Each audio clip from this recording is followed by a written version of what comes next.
Hi guys, welcome back to the Sunday sessions with me, now Mrs. Valentine, instead of Jackson. So this is just another video in the summary series of kind of whole topic summaries that predominantly focus on AO1 content, misconceptions and exam tips, getting you to think about the key studies, terminology, and just trying to organise the information so you know what content is related to what booklet and what topic, and how you might want to kind of rag rate and prioritise your revision from this. So as the Year 13s are approaching their end of year kind of final examinations, and paper one's up first, the next couple of videos that I'm going to film today and put out over the weekend are predominantly focusing on those paper one topics. So there's already something out there for psychopathology, and then today I'll be recording social influence, memory, and then attachment as well. So just like I've done in the past with my trusty whiteboard, I've broken down the booklets into each section just so you can see kind of visually and as a prompt as I'm talking through how we kind of break down the topic based on the specification bullet points, and what information you need to know for each section. So if we start off first of all with explaining that social influence topic as a whole is all about how individuals are either influenced by others in our social setting, or how you as an individual can influence other people. So it's all about that changing of behaviour based on your surrounding. Now the first concept in booklet 1 is about conformity. Now this booklet is broken down into kind of 4 main areas. You've got the research studies, you've got situational variables or factors that affect conformity, you've got the explanations of how and why we conform, and then you've got something called conformity to social roles. So there's 2 named researchers that are listed on the spec within conformity, and that's Ash and Zimbardo. So we're going to talk about those studies in a bit more detail. So if we start with the research, conformity is all about you changing your behaviour due to either real or perceived pressure from a group, and there's different types or levels of conformity. So the kind of first type of conformity is compliance, so this is where you just kind of publicly go along with people, but privately you disagree, and also it's not permanent. It's kind of very much the lowest level or a temporary format of conformity. So for example, when you're with your friends and you're ordering a takeaway, for example, you might go along with the group majority who want to order pizza because you want to fit in, but privately you don't particularly like pizza, and it's not permanent because you would never normally order that. So it's just a temporary form of conformity in that moment. Next, you've got identification. Now this is both public and private. So this is where you change your behaviour in a group setting, but also your own personal beliefs. However, it's only for as long as you identify with that group. So a good example would be if you were in a relationship with somebody and you started supporting the same sports team that they did, and you publicly wore the shirt, went to the games with them. Privately you followed the team and you started to really get on board with supporting them, but then you break up with your partner and you no longer support that team because you don't identify with that individual and their beliefs anymore. And then finally, you've got internalisation. This is the deepest level of conformity, and that's because it adheres to all 3 Ps: public, private and permanent. So it's you've taken on the group's views as your own, and internalised them, so that now becomes your own personal view. So a good example of that would be if you were to watch a documentary, like something from David Attenborough, like Blue Planet. Publicly, you start doing things like recycling more, and privately you also do that as well when you're at home, and then now it's become your permanent way of thinking, so you make lifestyle changes, like changes to your diet or not using single plastic, so having things like a reusable water bottle. Now, to research into these types of conformity, Ash conducted a line experiment, and this was to look at whether or not people would change their belief and go along with an incorrect majority just based on the pressure of the social situation. So participants in this study were 123 male American undergraduates, and they all believed that they were taking part simply in like a vision test, when really it was a test of conformity. So as you can see on the little diagram there, there's 4 lines in total. There's what we call a standard line, and then 3 lines of varying lengths. And they were asked simply the question, which of the 3 lines is the same length as the standard line? Now, in each kind of condition or trial, there was one real participant and then a group of Confederates. So in the majority, the only person who was really being studied was the actual participant.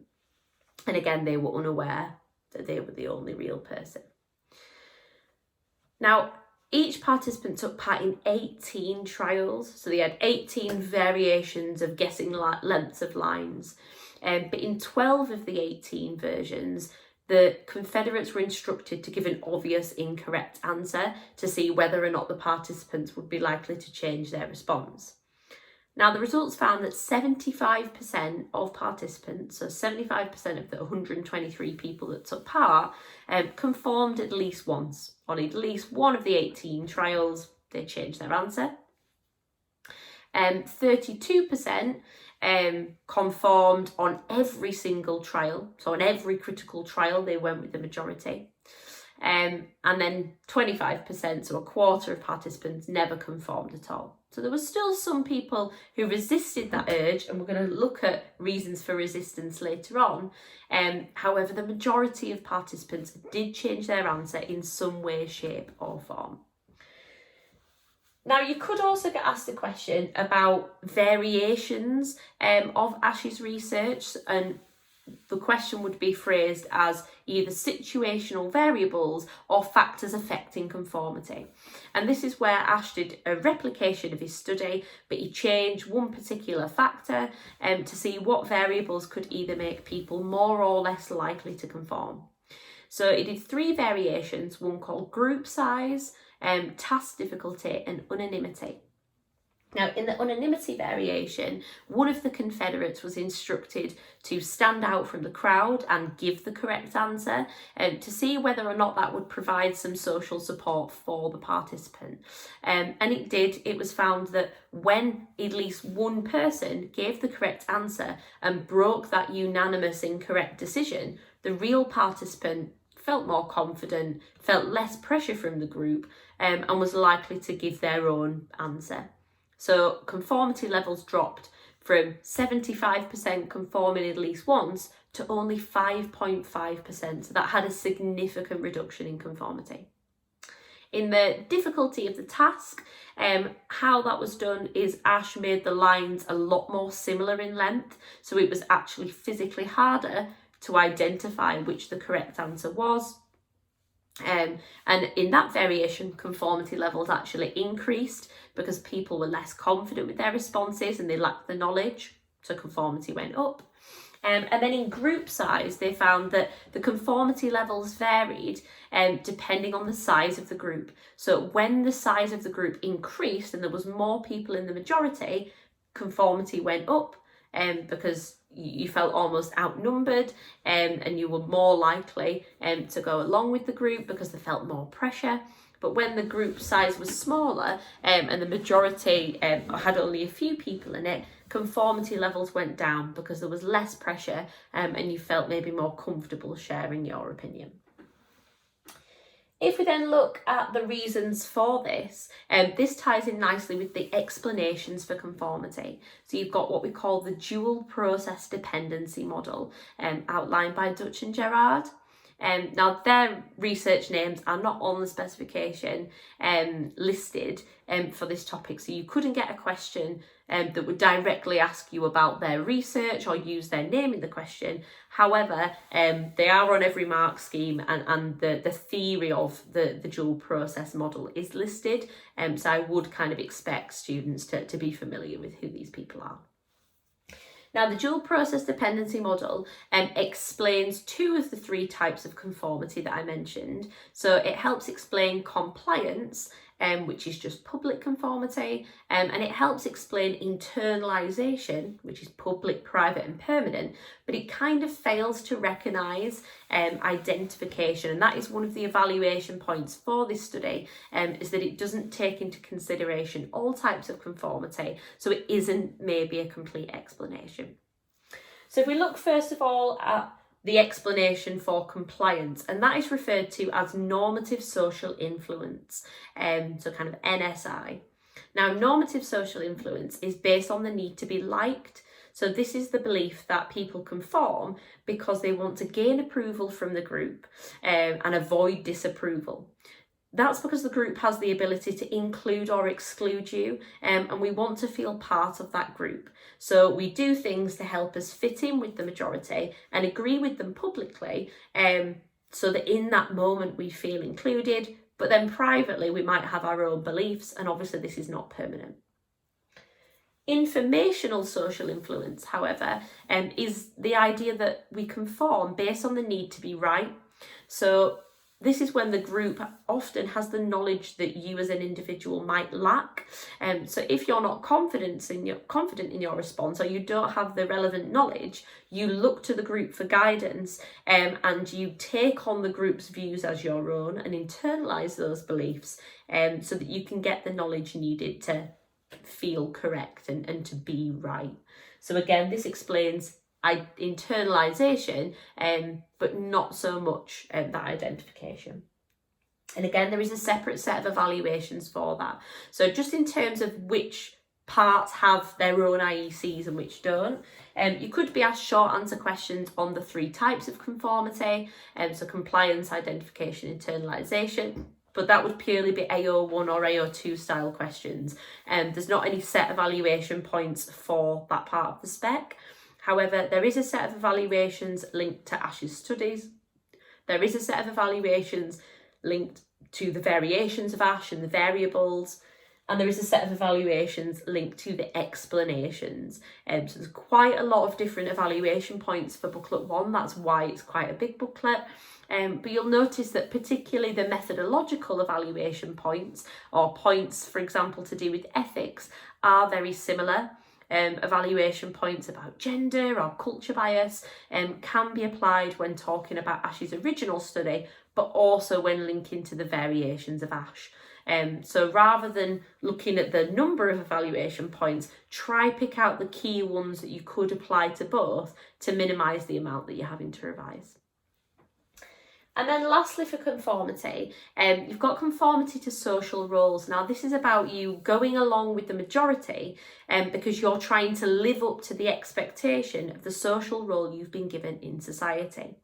So a social role is when people have a perceived idea or belief about how to behave based on their title.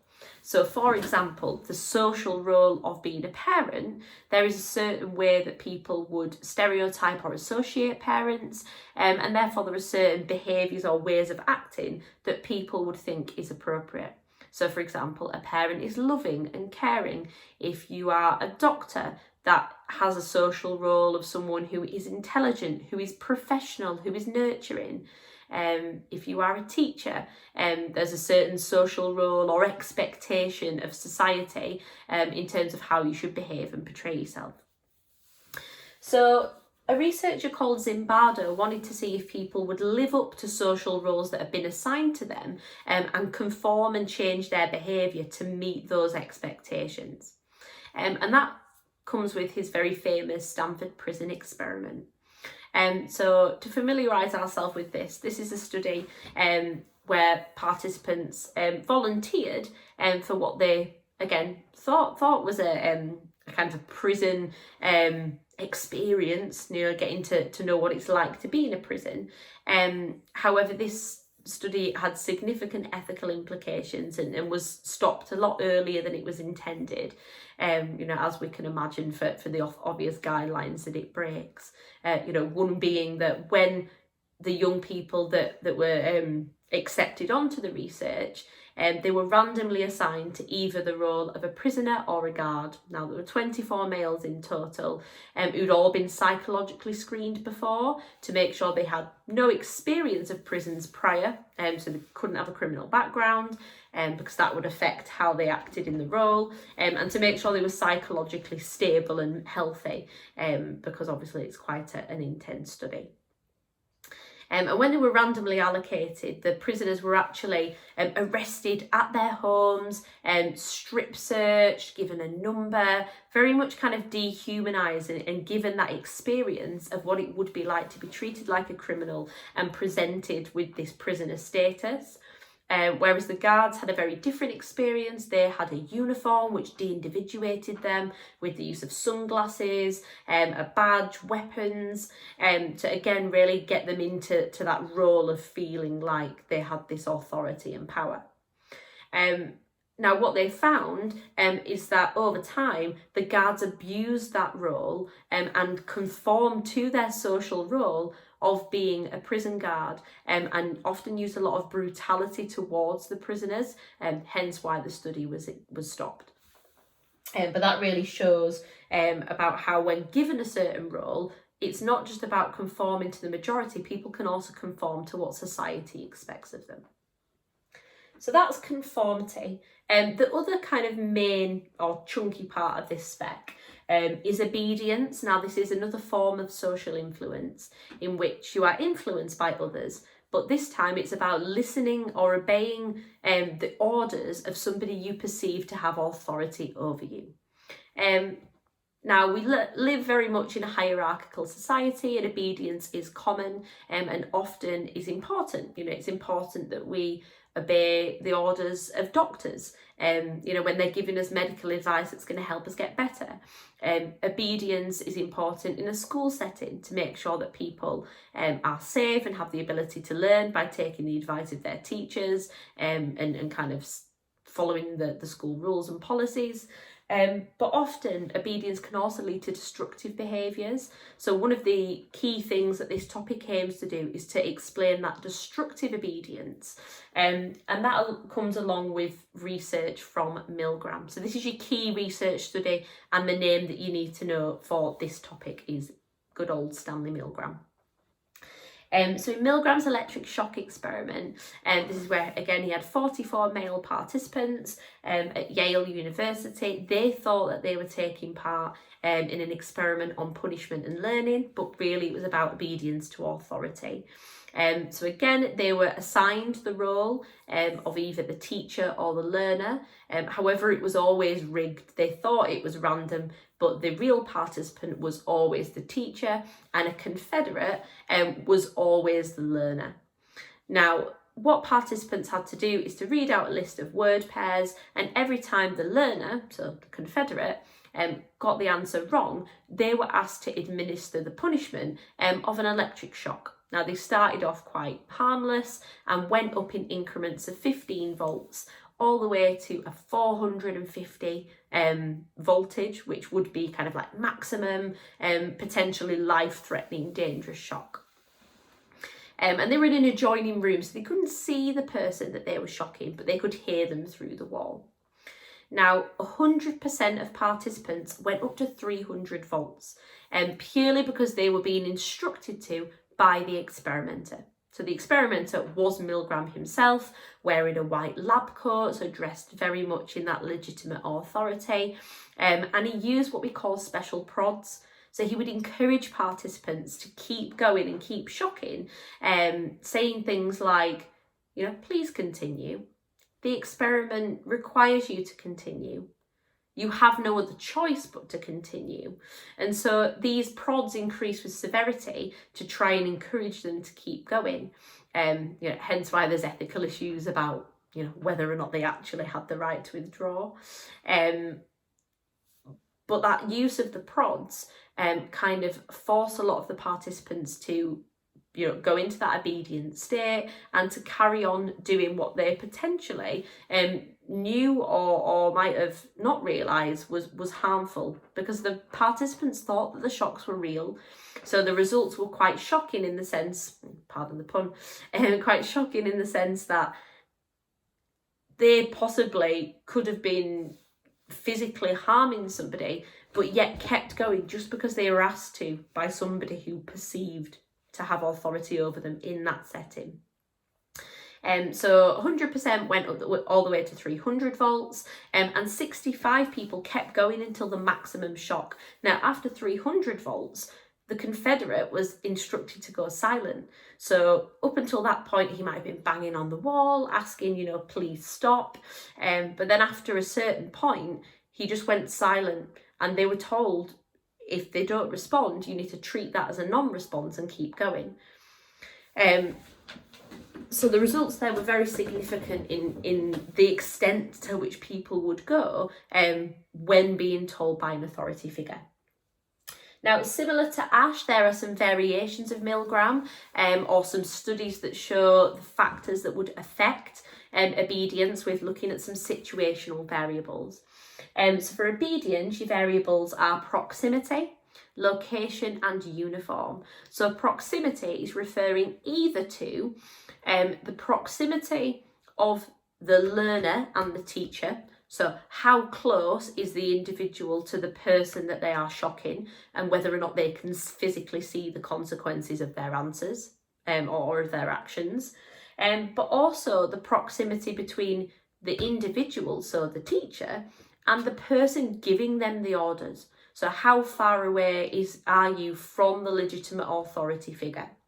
And it was found that when proximity between the teacher and the learner was increased, so when they were in the same room and they could physically see the consequences of their actions, obedience levels went down. But when proximity was increased, so was greater between the teacher and the person giving the orders, obedience actually went up. So we want to think about how we can, we want to look at those variables as well. So uniform is referring to what the actual individual was wearing.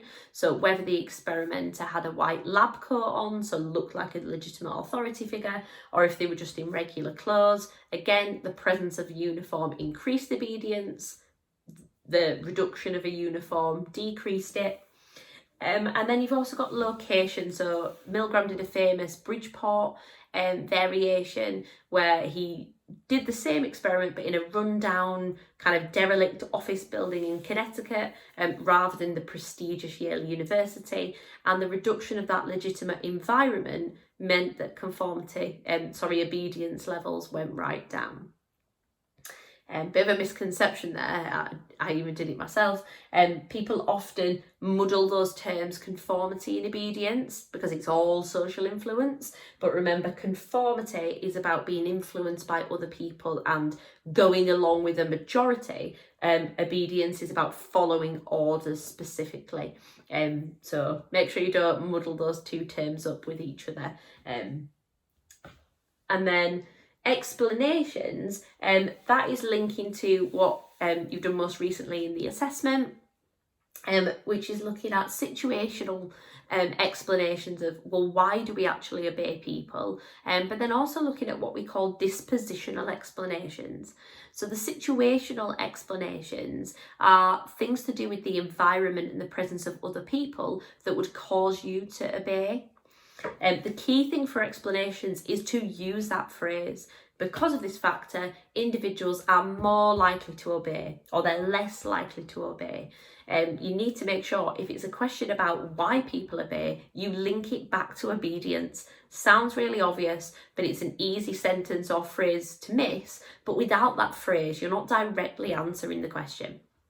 So, two situational explanations. You've got the agentic state and legitimacy of authority. So legitimacy of authority has kind of three factors or 3 bullet points that you would include in your description.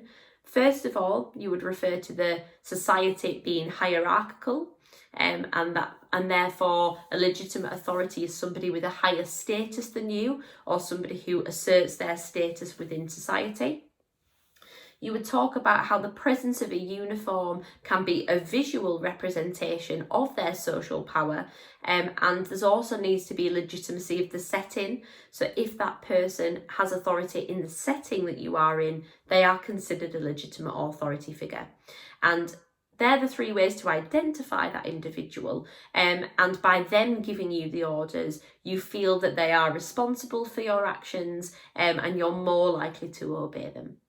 With agentic shift, this is referring to the change from your autonomous state to your agentic state. So the autonomous state is what we are normally in day to day, where we understand the consequences of our actions, we take responsibility, and we're not really likely to obey others. But the agentic shift occurs when there are certain situational binding factors, like the presence of a legitimate authority figure, and when that happens, we shift into the agentic state. That's where we act as an agent on behalf of somebody else. And we think, well, we're just doing as we're told. We understand the consequences of our actions. It's not that we don't realise what will happen if we listen to this person, but we don't feel responsible for it. So we shift the blame onto the authority figure and think, right, well, they've told me what to do.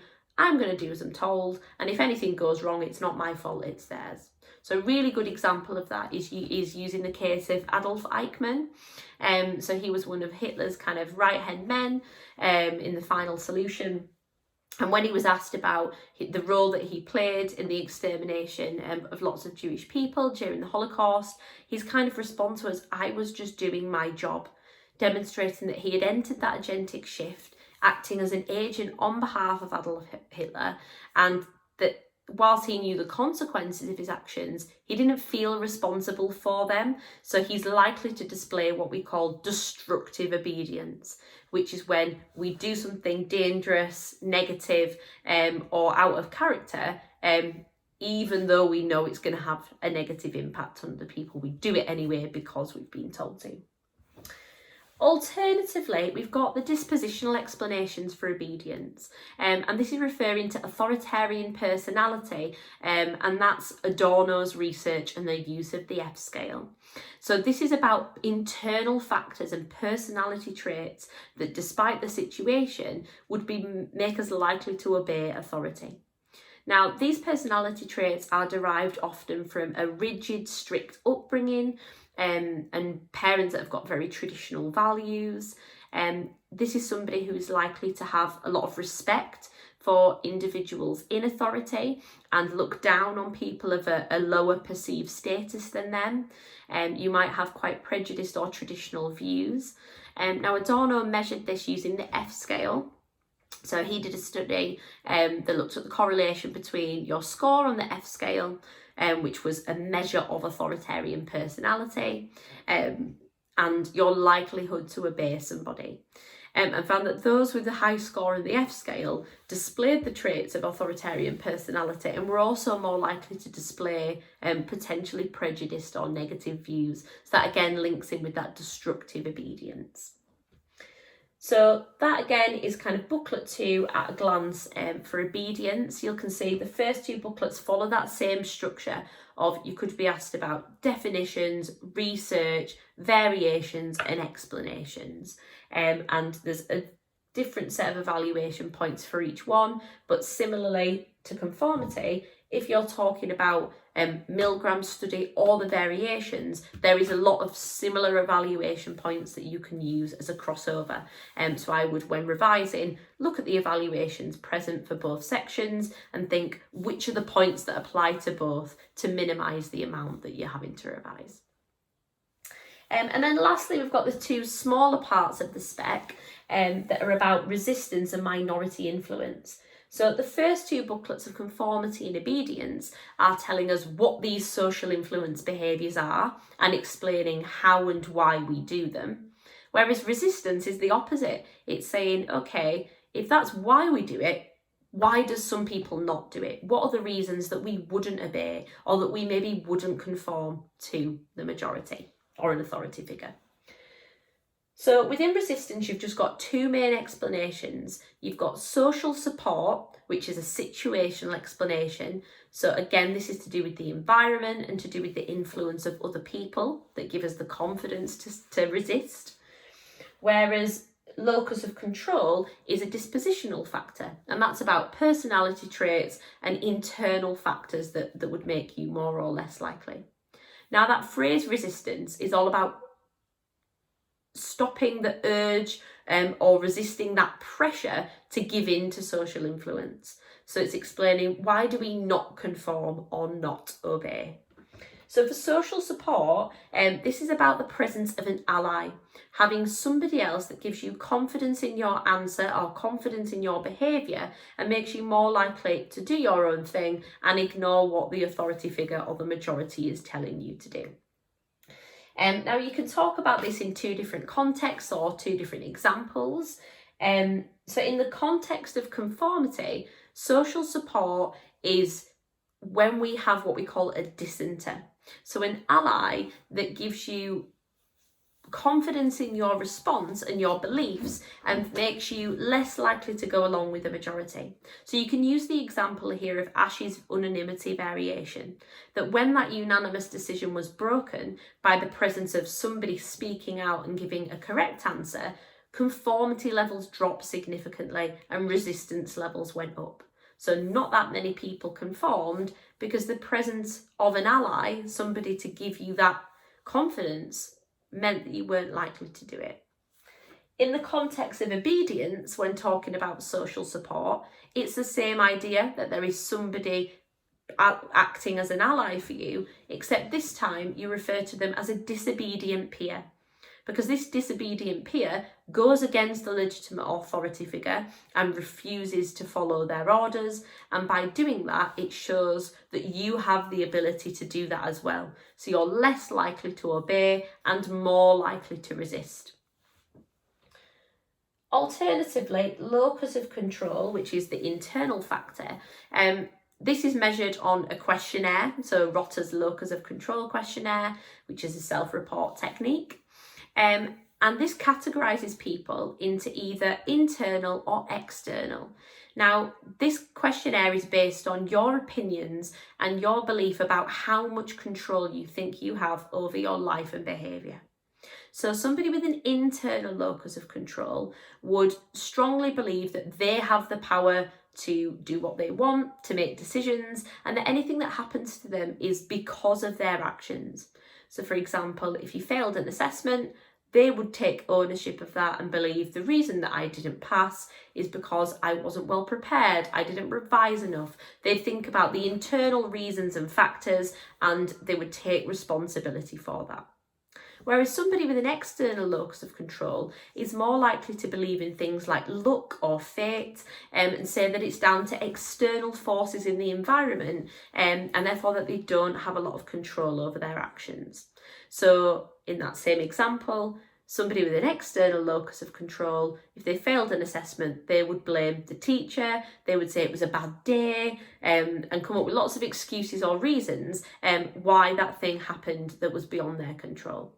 Now, often, most things are a mixture. We have control over a lot of things in our life and there are external factors that play a role, but we're talking about the extreme ends here, so people that truly believe they are the only reason or that they're not. Now, when talking about locus of control, you would define both internal and external, but you have to emphasise that it is only people with an internal that are likely to resist. So internal are likely to resist because if they think they are in control of their own behaviour and that they are responsible for their actions, they're more likely to feel that they have the confidence to say no and to resist that urge and pressure to conform or obey. Whereas somebody with external would be more likely to go along with a majority or to listen to an authority figure because they feel that they don't have control over their actions and that they're not responsible for anything. So they're more likely to do it. The emphasis, however, in a question on resistance should be about resisting. So don't say external are more likely to obey, because even though that's true, that's not what the question would be asking. the question would ask who's likely to resist. So the emphasis should always be on internal. And then finally, last but not least, we've got minority influence. Now, the rest of this topic is really focusing on majorities and large groups of people, whereas minority influence looks at the opposite, not necessarily how you as an individual are influenced by others, but how you as an individual can do the influencing yourself. So how can individuals or small groups of people bring about social change by influencing a majority idea or belief? So social change is about when a small idea builds and grows in momentum, and then eventually it becomes the widely accepted norm. That's what it means for social change to occur. Now, in this booklet, there's kind of a few key bits of terminology and examples, and then some research studies to help you evaluate. There's 3 factors that are said to affect minority influence and whether or not social change is likely to occur. And this is commitment, consistency, and flexibility. So this is the belief that in order for a minority to influence a majority, they must be flexible. They must be willing to compromise and not go in all guns blazing. They've got to show a little bit of compassion, and that they're happy to meet in the middle. Commitment can be demonstrated by showing that you are willing to sacrifice something for your cause. And then consistency is about giving that same message over time, continually portraying that. Now, you can use research studies to help you describe these factors, particularly in your evaluation. So key studies like Moscovici and Nemeth, who looked at how consistency, commitment and flexibility were applied to a novel task. So that's the study about changing the blue slide green, where participants were shown lots of different coloured slides and had to convince the majority that they were a different colour, either by being flexible, so saying it was blue sometimes and green others, being flexible, being committed and saying it was that colour every single time, or being consistent in that message. But you can also use historical real world examples, so really good ones to use to show that these factors are not only important but that they actually work, is using the case of Rosa Parks and the civil rights movement, or talking about the suffragettes and their right to vote. So for example, you could say Rosa Parks showed commitment to her cause by being kind of putting herself out there and getting arrested, being willing to go to prison for a cause she truly believed in.